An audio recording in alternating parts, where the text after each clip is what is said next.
it's weird because today you're wrong about everything. It's crazy. And I'm right about everything. It's crazy because what you're saying is the opposite. No. And actually you're even more wrong by saying that what you just said. No, so it further proves my point that you are always wrong. It's like today I'm right about everything. It's funny because you're always wrong. Hi everybody, welcome back to 2K Mats. It's Matt Palmer. And it's Matt Steele. And thank you for all the patrons who joined our Patreon this past week. We put up 2 bonus videos a week. Well, 1 bonus video a week, but there are 2 bonus videos up now. 1 more coming next Monday. Don't you want to be a patron? Don't you want to be a patron? For as little as $1 a month, you can get a bonus video from us every single $1 a month, $1 a video. Yes. Excuse me, he's correct. For as little as $1 a video, you are always wrong. I'm not wrong ever. It's crazy. You can get a bonus video from us every single week. We can brighten every weeks, twice a week now. You want that? And the bonus videos that are up there now are great. They're adorable. You want to see them? You want to see them? But today, we have to discuss something. Because, you know, I feel like earlier along in our YouTube journey, there was a lot of disagreements, there's a lot of fighting. There's probably less fighting. I feel like we've met in the middle on a lot of definitely, our brains have kind of morphed into one. They have! As the years have gone on. But, there are still some songs that you're completely wrong about, and I am completely right about it. There are literally certain songs that for years we have always brought up, and we're still just like, no, fuck you. Yeah, fuck you, because you're wrong. This song of mine is amazing.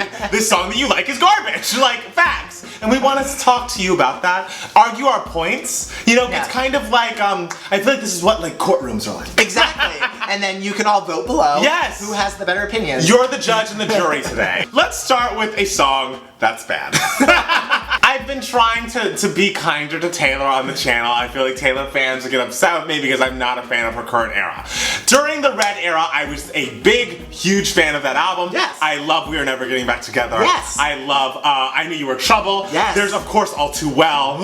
And in between the brilliance of All Too Well and the heartbreaking I Almost Do on the Red album. I love I Almost Do. It's gorgeous and stunning. There's an idiotic, horrible, laughable joke of a song entitled 22.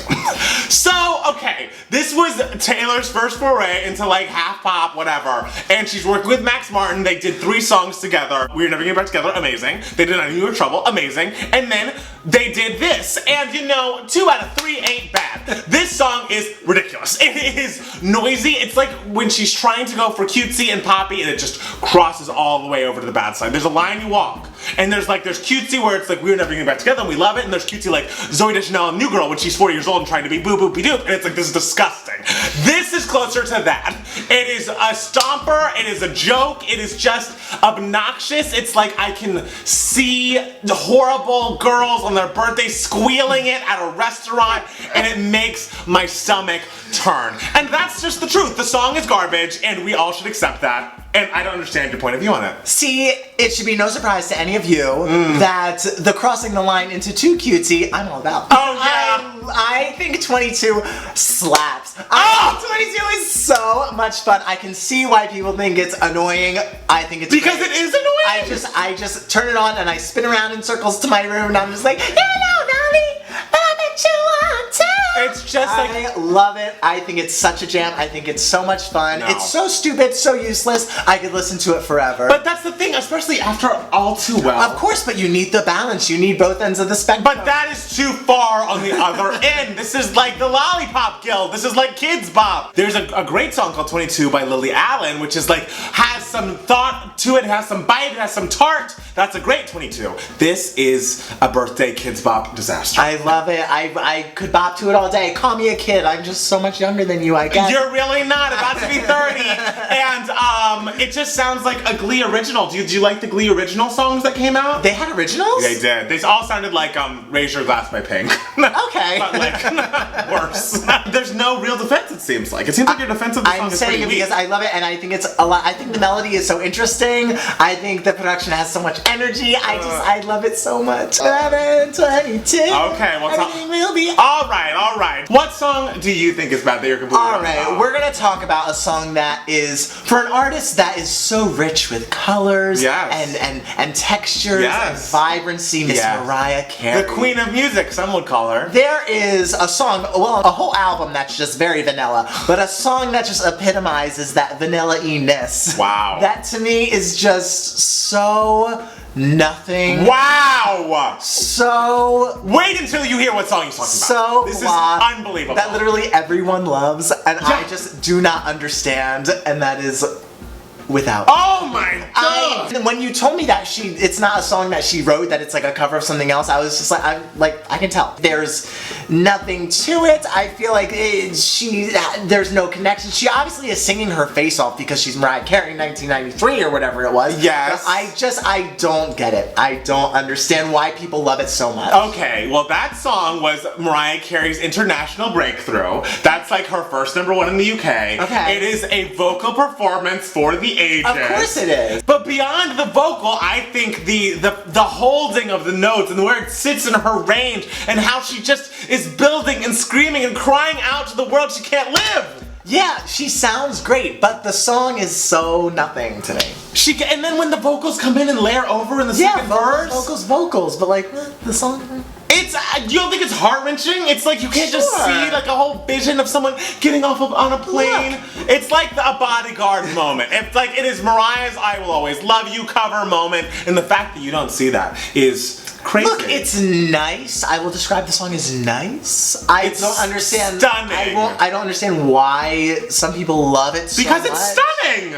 Because people have ears. I think there are more stunning songs in the world. I personally feel like in her vocal performance, you get everything you need from the song. It is like a bittersweet, beautiful, powerful, yet lilting. I felt like you were about to break down. I was, and that's what Without You does to me. It stirs the soul. How do you know soul, Matt Steele? You know, after the last show I had, I probably don't. So the reason why we started this idea for a video is because for no reason whatsoever, I decided to listen to Madonna's entire discography from start to finish. Yes. Don't know why, but it was a very long journey. There are 2 songs in Madonna's discography that the 2 of us just recently discovered that we disagree with. And we will never agree on We will never agree. The most incredible greatest hits album of all time is entitled The Immaculate Collection. It is Madonna's greatest hits up until like 1990. That's where Vogue came out. Every song is a jam except a garbage piece of shit entitled La Isla Bonita.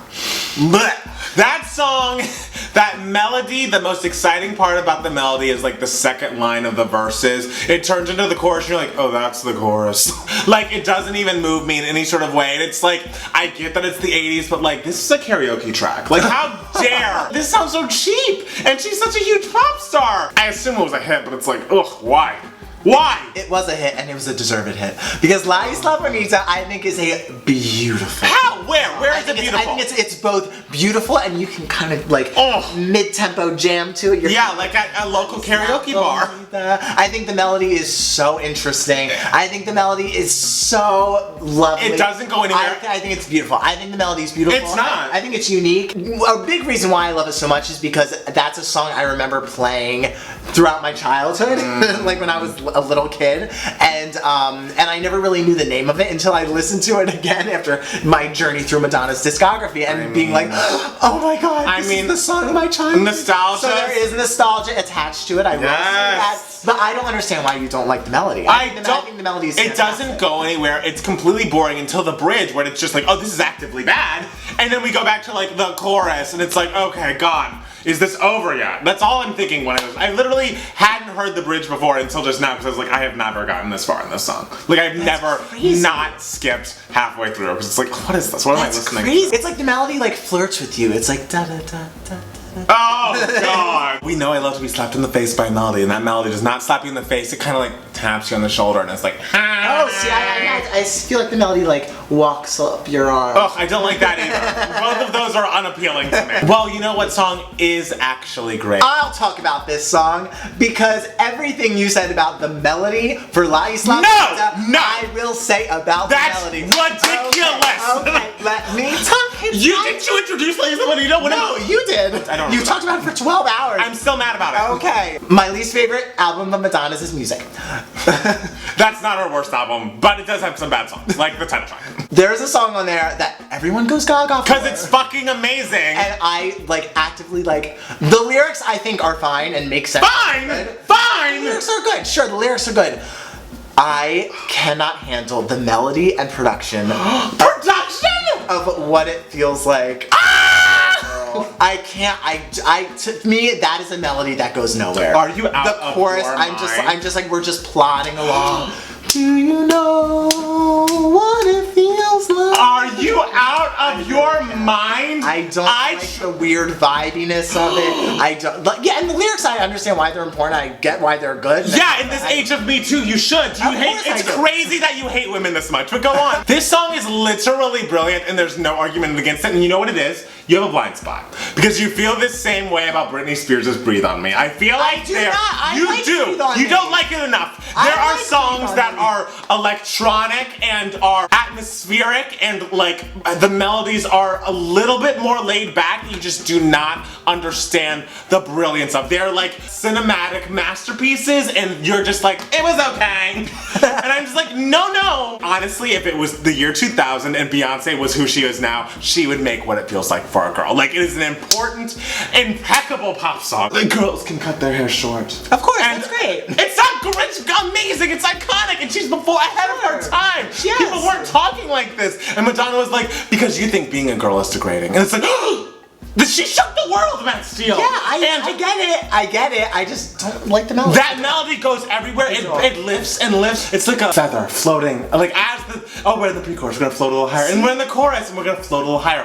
Liza Bonita goes, na na na na na. To me, Liza Bonita's the feather. No, it's not. Liza Bonita is a brick. Of the songs on music, that is the one song that's like, this could have been on Ray of Light. This could have. But see, I love Ray of Light. That's the thing, I don't know what's loved wrong. Ray of Light. Ray of Light is her best album. It is. And I like all of that, but for some reason, What It Feels Like for a Girl. Why? It's like, okay, Guy Sigsworth is an unbelievable producer. He produced, before Imogen Heap went off on her own, she had a band called Frou Frou with Guy Sigsworth. And he just makes the most entrancing, widest, electronic, like, beds for the ladies to play in. Did he do Ray of Light? He didn't. That was William Orbit, who did Alien. I don't remember it when I think of my favorite Madonna songs. I'd say it's top 7. Whoa. It is excellent. That's really strong. It is excellent. That's really rich. I just can't get into the song. I'm sorry. I'm sorry to all the women out there. I'm disappointed. I mean, I just thought that we were feminists, but clearly I'm very much a feminist, and I do like Breathe On Me. have You a- need to calm down about you don't love Breathe on Me as much as you should. That like is a Breathe On Me fact. a lot. You like it fine. I like it a lot. I like we it a discussed- lot. More than fine. Not as much as you do. But like, I do like it a lot. I feel like you don't give it the amount And obviously of Ray respect. of Light. I mean, of course. I never said you didn't like Ray of Light, but Because if you did, we'd have to cancel the show. we would have to turn this off and never turn the camera back on. You have to tell us below, people. Whose side are you on? Who has the better taste? Who is right about the songs they hate? And who is wrong about the songs they hate? I feel like everyone's gonna vote for you because your songs are like the more important songs. I mean, I'm sorry for loving. Whereas like important I'm like songs. 22. But I can't help it, I like 22. Yes, you can like whatever you want to like, but I just think you have a little blind spot that hopefully we can wipe away. Oh, I'll be fine. I think you have a blind spot when it comes to musical theater. Well, I don't- We're slowly wiping away, and you will see it wipe away if you watch our bonus Yes! videos on Patreon. They're all there, but I don't think I'm ever gonna get into like the old timey ones, but I can do more contemporary We stuff. can try. We still got a ways to go. I think we're done. Thank you guys so much for watching. Follow us on Twitter at Matt Music. And it's Matt Steele. And then follow us both at 2Gate Mats, all on Instagram, Facebook, Twitter, and Patreon. And we'll see you soon with another brand new 2Gate Mats. Bye, guys. Bye.